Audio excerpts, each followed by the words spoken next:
Pagi hari ini, jutaan umat Islam, bahkan miliaran mungkin umat Islam, mendatangi masjid-masjid dan tanah lapang untuk sholat berjamaah, berikut menggemakan takbir, tahlil, dan tahmid, mengagungkan Allah subhanahu wa ta'ala.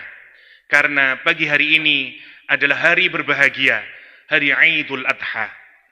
Pernyataan yang paling mendasar adalah, kenapa kita beridul Adha? Kenapa kita berbahagia di Idul Adha? Jika di Idul Fitri rasanya mudah, kenapa kita harus berhari raya? Karena setelah 1 bulan kita berpuasa. Tapi di Idul Adha, kenapa kita berhari raya? Bagi orang yang melaksanakan ibadah haji, mungkin nampak Idul Adha sebagai puncak setelah mereka wukuf di Arafah. Tapi bagi kita yang tidak haji, mengapa kita beridul Adha? Jawabannya adalah, Idul Adha ini kita gunakan untuk mengenang kisah paling heroik dalam sejarah Nabiullah Ibrahim alaihissalam dan putra beliau Ismail alaihissalam.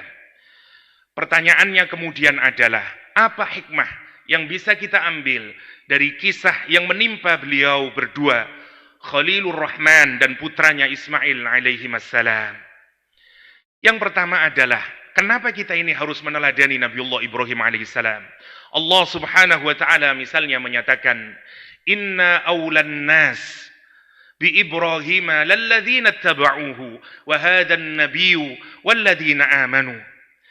Kata Allah subhanahu wa ta'ala, sesungguhnya orang yang paling dekat, Ibnul Jauzi mengartikan dengan ahakku bidini Ibrahim, yang paling berhak, yang paling cocok dengan agamanya Nabi Ibrahim alaihissalam. Imam Qurtubi misalnya menyatakan ahakku, yang paling berhak untuk mendapatkan bil ma'unah wal hujjah, yang paling berhak untuk mendapatkan bantuan dari Allah Subhanahu wa taala. Dan Ibnu Ashur misalnya lebih memilih mana aqrabu, ya, lebih dekat kepada Nabi Ibrahim alaihissalam. Allah Subhanahu wa taala di dalam Al-Qur'an menyatakan orang yang paling dekat dengan Nabi Ibrahim alaihissalam, nomor 1 adalah alladzina taba'uhu, orang yang mengikuti Nabi Ibrahim alaihissalam, yaitu Nabi Ishaq, yaitu Nabi Ismail, yaitu Nabi Lut, yaitu Sarah, yang dulu mengikuti Nabi Ibrahim serta umatnya Nabi Ibrahim alaihissalam yang setia mengikutinya. Yang kedua, yang paling dekat kepada Nabi Ibrahim adalah wahadan nabiyyu, Nabi Muhammad sallallahu alaihi wasallam, dan yang ketiga adalah walladzina amanu, orang-orang yang beriman. Karena itu kalau kita mengaku iman kita ini baik, iman kita ini sempurna, maka kita ini harus mirip dengan Nabi Ibrahim alaihissalam.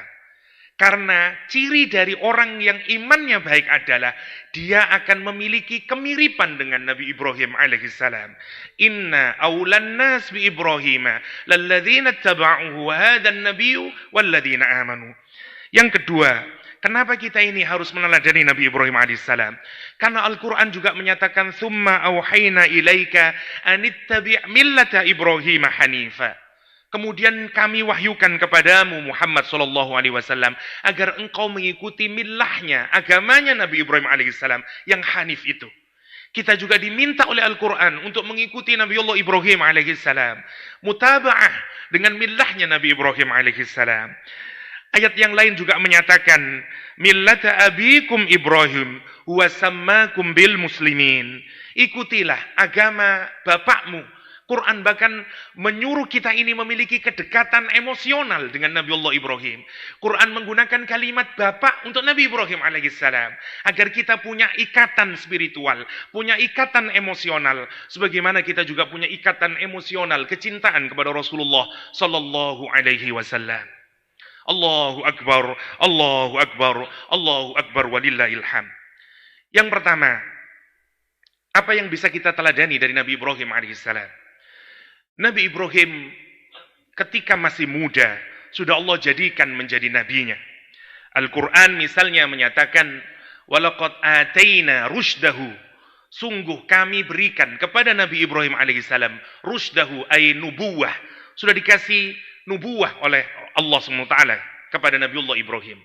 Karena itu pelajaran yang pertama yang menarik adalah anak muda biasanya sangat mudah ikut dengan tren yang ada. Model berpakaian, model gaya A, biasanya anak muda akan mengikuti selera pasar. Salah satu kelompok manusia atau masyarakat yang akan susah untuk keluar dari budaya dan lingkungannya adalah anak-anak muda. Dia akan selalu mengikuti apa tren yang sedang berlangsung. Kalau itu kebaikan, mungkin akan merupakan keselamatan. Tapi kalau yang diikuti itu justru merupakan keburukan, maka disinilah kita perlu mengajak pada Nabi Allah Ibrahim. Lihatlah Nabi Ibrahim alaihissalam, anak muda yang tidak terpengaruh dengan lingkungannya. Beliau tinggal di Babilonia. Seluruh masyarakatnya penyembah matahari, rembulan, dan bintang-bintang. Tinggal di keluarga yang ayahnya atau pamannya, menurut Syekh Mutawalli Sya'rawi, adalah pembikin patung. Tetapi beliau tidak terseret ke dalam arus yang begitu sangat kuat di masyarakat. Tapi beliau justru tetap siqah, tetap sabat, bertauhid kepada Allah Subhanahu wa Ta'ala. Pentingnya kita untuk belajar dari Nabi Allah Ibrahim alaihissalam agar kita ini memiliki kekuatan, terutama buat anak muda, agar kita ini kokoh dalam tauhid. Karena itu pelajaran pertama yang harus kita didikkan buat anak-anak kita, terutama pemuda, adalah kekokohan akidah, kekokohan tauhid, agar dia bisa menjadi Ibrahim baru. Lihat, Nabi Ibrahim alaihissalam, dia berani kemudian menantang apa yang tidak benar, dan dia berdiri untuk sesuatu yang tidak benar. Dia katakan misalnya kepada ayahnya, "Idz qala li abihi wa qaumihi, ma hadhihi tamathil allati antum laha akifun?" Apa ini berhala-berhala yang kamu serupakan dengan Tuhan-Tuhan itu? Dan kamu itu begitu khusyuknya, i'tikaf, beribadah dengan khusyuk kepada tamathil itu. Padahal dia tidak bisa memberikan mudarat dan tidak bisa mendatangkan manfaat buat kalian. Satu pelajaran pertama adalah dari Ibrahim kita melihat seorang pemuda yang tidak ikut arus. Seorang pemuda meskipun tinggal dalam comberan tapi tetap bersih. Seorang pemuda yang lingkungannya semuanya bermaksiat dan syirik kepada Allah SWT, tapi dia bisa bersih. Karena itu dimanapun kalian tinggal wahai anak-anak muda, maka jadilah seperti Ibrahim. Anda harus mewarnai, bukan diwarnai. Anda bukan ikut arus, tapi Anda yang harus membuat arus baru dalam kehidupan yang lebih islami ini. Yang kedua, apa yang bisa kita pelajari dari Nabi Allah Ibrahim alaihissalam? Berdiri di atas kebenaran, stand up, berani melawan ketidakbenaran, berani melawan kesalahan, stand up for injustice. Dia berani menyatakan sesuatu yang salah sebagai yang salah. Kisahnya misalnya direkam oleh Al-Quranul Karim. Ketika kemudian Nabi Ibrahim berdakwah mulai dengan cara yang baik, dengan cara menasehati yang baik. Naik lagi kemudian berdakwah dengan cara demonstratif. Menunjuk matahari, menunjuk bulan untuk membuka pikiran dan mata orang-orang Babilonia saat itu. Agar mereka menyadari bahwa apa yang dia sembah itu salah. Tapi tidak bergeming. Kemudian dia berubah dengan membuat terapi shock kepada orang-orang Babilonia saat itu. Dengan menghancurkan berhala-berhala. Akhirnya apa yang terjadi? Debat terjadi antara Nabi Allah Ibrahim alaihissalam dengan Namrud penguasa Babilonia saat itu. Dan Namrud kalah sehingga secara politik pamornya jatuh.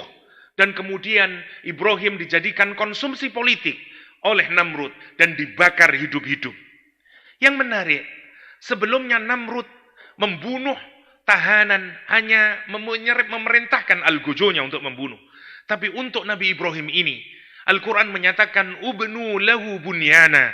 Bangunkan untuk Ibrahim itu rumah api. Nabi Ibrahim tidak dibakar hanya dengan api unggun.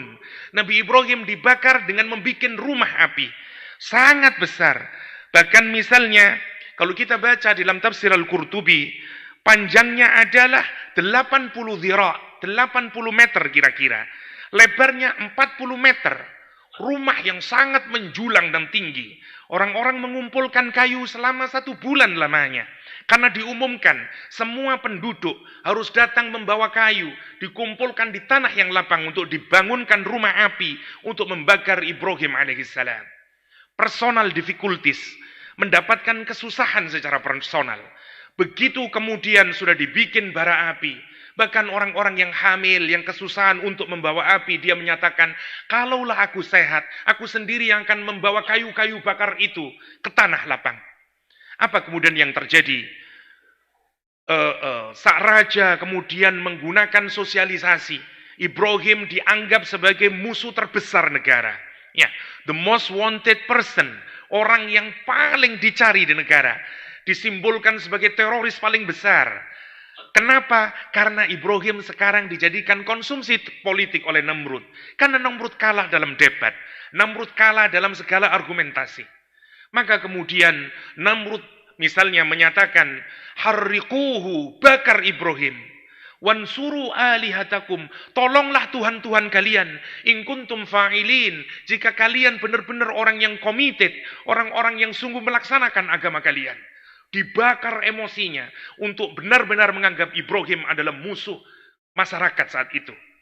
Ibrahim alaihissalam kemudian didudukkan di kursinya untuk kemudian dilemparkan ke tengah bara api yang menjulang itu. Al-Qurtubi menjelaskan, kalaulah ada burung yang lewat di atas rumah api itu, dia mesti mati terpanggang karena begitu panasnya. Ibrahim dilemparkan, dan kemudian begitu akan dilemparkan seluruh makhluknya Allah subhanahu wa ta'ala. Berdoa kepada Allah subhanahu wa ta'ala, Rabbana Ibrahim laisa fil ardi ahadun ya'buduka ghairah. Kata dia, ya Allah, Ibrahim itu satu-satunya hamba-Mu yang menyembah di bumi ini. Dan sekarang dia akan dibunuh. Sekarang dia akan dibakar hidup-hidup, kata dia. Maka perintah, izinkanlah untuk kami menolong mereka. Allah menolong Ibrahim alaihissalam. Allah subhanahu wa ta'ala kemudian menyatakan, in istaghasa bi syai'in minkum aw da'ahu falyansurhu faqad adzintu lahu fi dzalik wa illam yada' ghairi fa ana a'lamu bihi wa ana waliyuhu.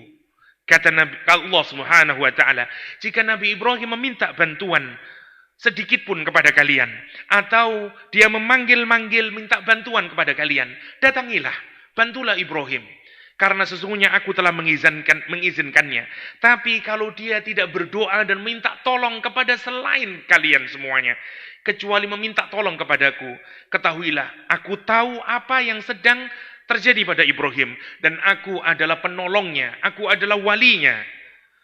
Khuzanul ma, malaikat penjaga air, penjaga hujan datang menemui Nabi Ibrahim alaihissalam, menawarkan bantuan. Wahai Ibrahim, apakah aku turunkan hujan sehingga memadamkan bara api ini?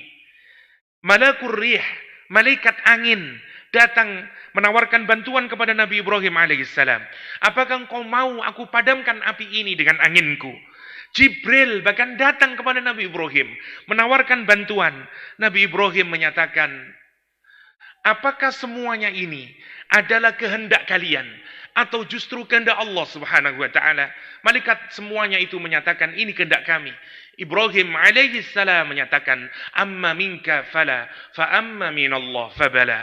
Apabila itu datang dari kalian semuanya, aku tidak membutuhkan. Tapi kalau itu datang dari Allah SWT, itulah yang aku inginkan.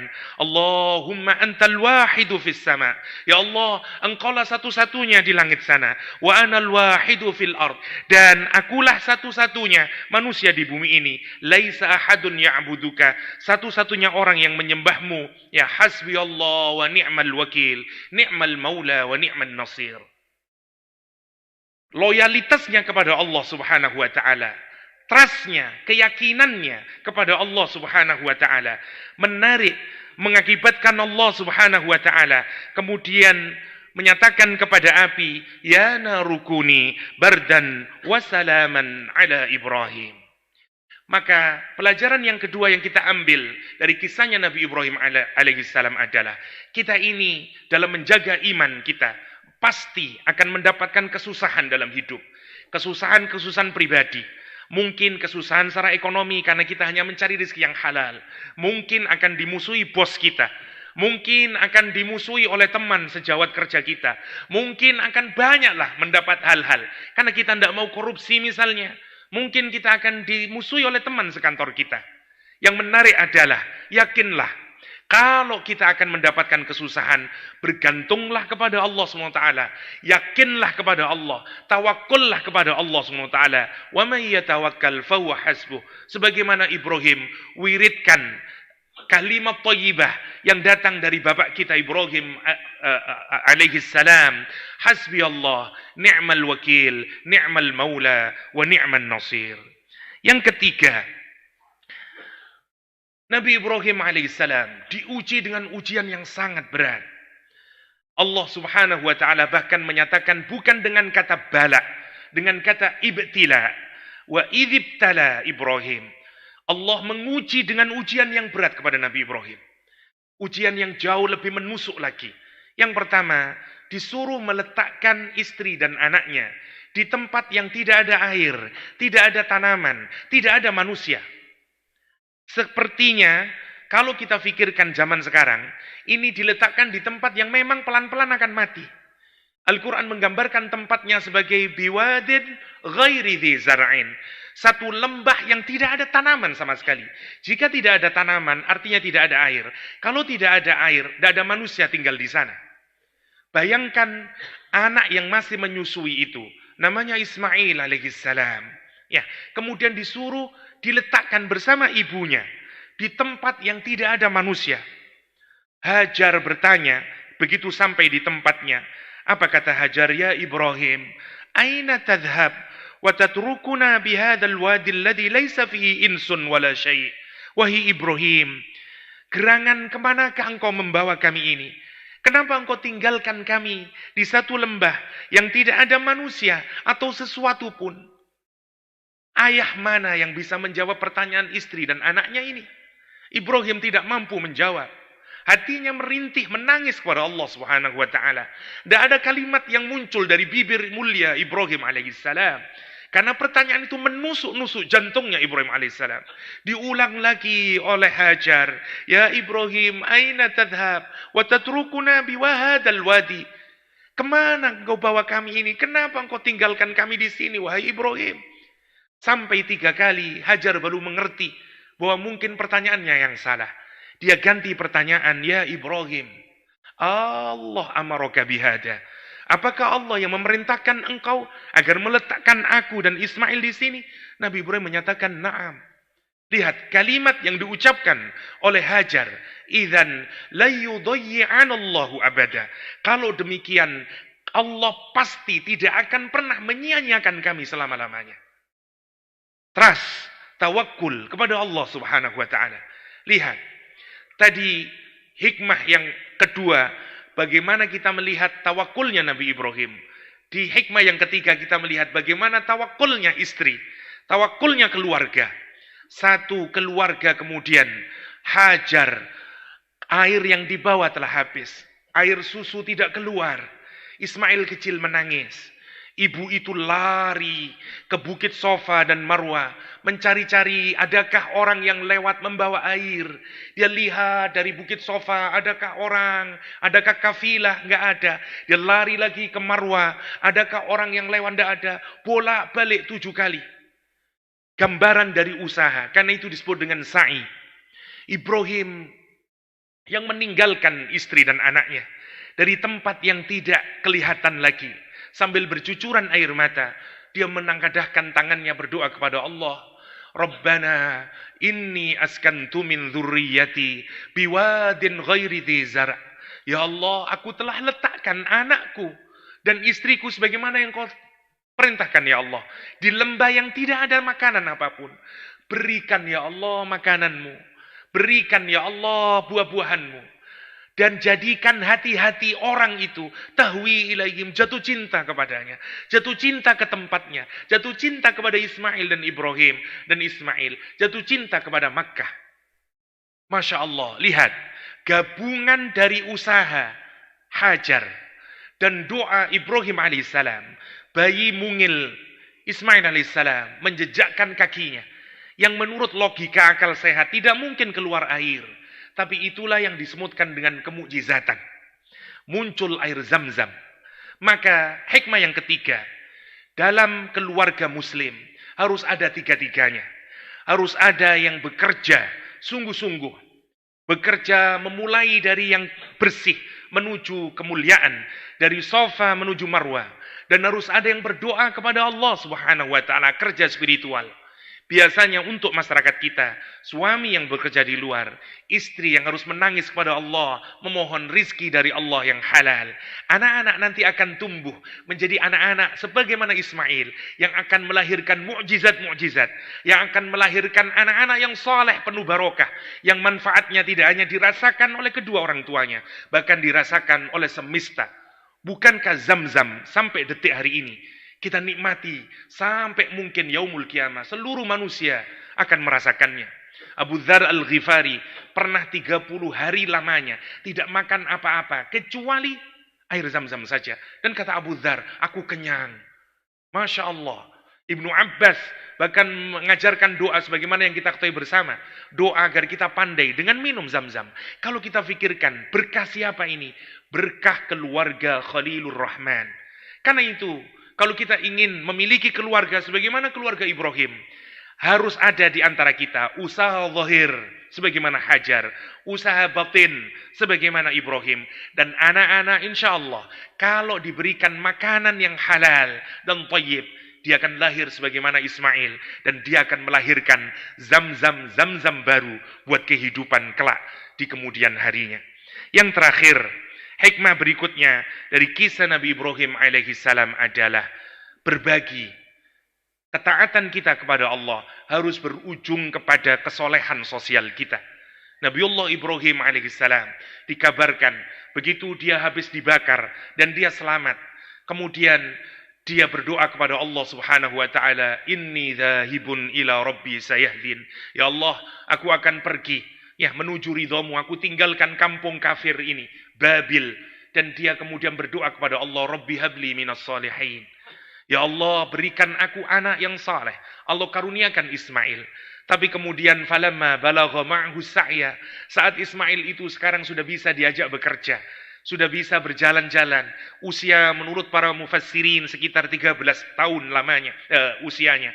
Kemudian Ibrahim ini membawa Ismail itu dengan terbata-bata. Setelah mimpi 3 kali di hari tarwiyah tersebut, Ibrahim berkata kepada anaknya, bagaimana seorang bapak bisa berkata untuk membunuh anaknya? Karena itu dilukiskan dalam Al-Quran. Diawali dengan isim tazghir, ya bunayya, wahai anakku sayang. Yang kedua, keraguannya itu diungkapkan dengan pengulangan kata anni adzbahuk, inni ara fil manam. Dalam ilmu ma'ani, kalau diulang 2 kali, menunjukkan bingungnya Nabi Ibrahim. Getaran hatinya Nabi Ibrahim. Tentu kita tidak akan mudah berbicara kalau kita mau ngomong membunuh anak kita. Bukankah kita kalau mau ngomong menceraikan istri saja, tidak bisa kita berkata-kata dengan kata-kata yang lancar.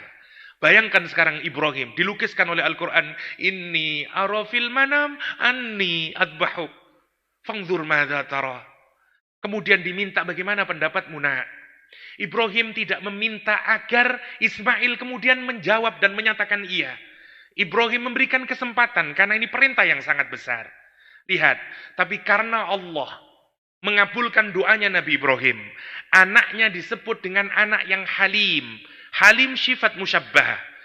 Di atasnya sabar, orang yang bisa menahan emosi selama-lamanya. Karena diungkapkan dengan sifat musyabbah. Karena itu, meskipun usianya masih kecil, tapi Ismail alaihissalam tetap mampu bersabar. Karena itu jawabannya mengagumkan. Ya abati, wahai bapakku sayang. If'al ma tu'mar. Laksanakan apa yang diperintahkan oleh Allah SWT. Satajiduni insyaallah minas sabirin. Dan engkau akan mendapatiku, menarik, perhatikan kalimat ini. Bukan engkau akan mendapatiku sebagai orang yang sabar. Ismail alaihissalam sebagai orang yang halim, tidak ada kesombongan. Dia menyatakan, engkau akan insya Allah mendapatiku termasuk orang-orang yang sabar. Karena Ismail mengetahui, bukan saya saja yang bisa bersabar. Ada banyak orang-orang dahulu yang juga bisa bersabar. Saya ini semoga hanya menjadi bagian dari mereka yang sabar. Kehebatan Ismail adalah kehebatan dia dalam ibadah, tidak membuat dia pongah, tidak membuat dia riak, tidak membuat dia merasa yang paling terbaik. Karena itu dikasih huruf min, satajiduni insyaallah minas sabirin, minas sabirin. Falamma aslama wa tallahu lil jabin. Ketika sudah dibaringkan di pelipisnya, apa kemudian yang terjadi? Dan mau disembelih, sebuah drama menarik dikisahkan. Ismail alaihissalam kemudian berkata kepada Ibrahim alaihissalam, "Ya abati, wahai ayahku sayang, usdud ribati, kencangkan ikatannya wahai ayah, hatta la at-tarib, sehingga aku tidak bisa bergerak-gerak lagi. Waqfuf anni siyabaka hatta la yantadhiha 'alaiha min dami syai' fayanqusu ajri wa tarahu ummi fatahzan." Jauhkan pakaianmu dari darah itu, nanti darahnya nyiprat ke pakaianmu, sehingga kemudian mengurangi pahalaku. Dan nanti kalau ada bercak darah di pakaianmu, ibu akan menangis, Hajar akan sedih. Kata dia, wasra' marrasikin, percepat jalannya pisaunya ini di leherku ini, kata dia, liyakuna ahwana alayya, agar itu menjadi lebih mudah bagi diriku, kata dia. Fa innal maut syadid, karena kematian itu sakit ayah. Dan kemudian Nabi Ismail alaihissalam menyatakan, wa idza ataita ummi, kata dia, faqra alaihissalam, kalau kamu nanti sudah pulang ayah, tolong kirimkan salam buat Umi, kata dia. Dan kalau engkau menyatakan bahwa mau membawa baju yang saya kenakan ini untuk diberikan kepada Umi, berikan dia. Asa ayyakuna aslalaha anni, kata dia. Mungkin itu akan bisa menjadi pelipur lara buat Umi. Kenapa? Karena dulu Nabi Yakub alaihissalam, pelipur laranya juga adalah bajunya Nabi Yusuf alaihissalam. Ibrahim kemudian mulai menempelkan pisau itu, dan Al-Quran menyatakan wafadainahu, ada suara yang keras menyatakan, ya Ibrahim, wahai Ibrahim, qad saddaqtar ru'ya, sungguh engkau telah membenarkan perintah Allah SWT seperti yang ada dalam mimpi. Ya inna hadza lahuwal bala'ul mubin, ini balak yang sangat agung. Dan kemudian Allah menggantinya, ngasih fidyah bidzibhin azim, dengan gibas yang sangat besar. Dan Al-Quran menyatakan salamun ala Ibrahim, kesejahteraan, keselamatan buat Ibrahim alaihissalam. Kadzalika najzil muhsinin. Setelah selesai beribadah, menunjukkan kepatuhan kepada Allah, apa yang dilakukan kemudian? Dia membagikan kurbannya. Hikmah terakhir adalah, kalau kita ini sudah dekat kepada Allah, sudah serius di dalam ibadah, sebagaimana Ibrahim, inni wajjahtu wajhiya lilladzi fataras samawati wal ard, sebagaimana Ibrahim, wama ubarri'u nafsa inni wama ana minal musyrikin, misalnya, sebagaimana Nabi Ibrahim alaihissalam. Setelah kita taat pada Allah, tugas berikutnya adalah buktikan ketaatan kita ini dengan berbuat baik kepada orang lain. Dalam konteks Idul Adha, berkurbanlah.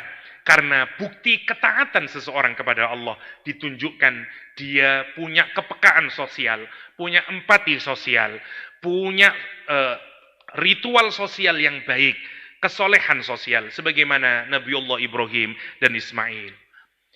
Aqulu qawli hadha wa astaghfirullah li wa lakum wa lisairil muslimin fastaghfiruh innahu huwal ghafurur rahim. Allahumma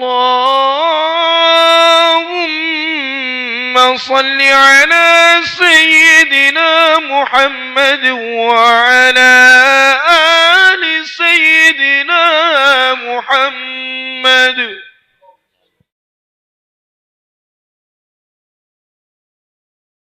Allahu akbar, Allahu akbar, Allahu akbar, Allahu akbar. الله أكبر الله أكبر كبيرا والحمد لله كثيرا وسبحان الله بكرة وعسيلا. الحمد لله على إحسانه والشكر له على توفيقه وامتنانه وأشهد أن لا إله إلا الله وحده لا شريك له تعظيما لشأنه وأشهد أن سيدنا محمدا عبده ورسوله الداعي إلى رضوانه. اللهم صل على سيدنا محمد وعلى آله وأصحابه وسلم تسليما كثيرا. أما بعد، فيا أيها الناس اتقوا الله فيما أمر وانتهوا عما نهى والزجر، واعلموا أن الله أمركم بأمر بدأ فيه بنفسه وثنى بملائكته بقدسه وقال تعالى إن الله وملائكته يصلون على النبي يا أيها الذين آمنوا صلوا عليه وسلموا وسلموا تسليما. اللهم اغفر للمسلمين والمسلمات والمؤمنين والمؤمنات الأحياء منهم والأموات إنك سميع قريب مجيب الدعوات. يا قاضي الحاجات اقض حاجاتنا في الدنيا والآخرة وأتل عمرنا في محبتك وطاعتك يا أرحم الراحمين. اللهم أعز الإسلام وأهلك الكفرة ودمر أعداءك أعداء الدين يا رب العالمين. عباد الله، إن الله يأمركم بالعدل والإحسان وإيتاء ذي القربى وينهى عن الفحشاء والمنكر والبغي يعظكم لعلكم تذكرون. السلام عليكم ورحمة الله وبركاته. اللهم صل على محمد يا رب صل عليه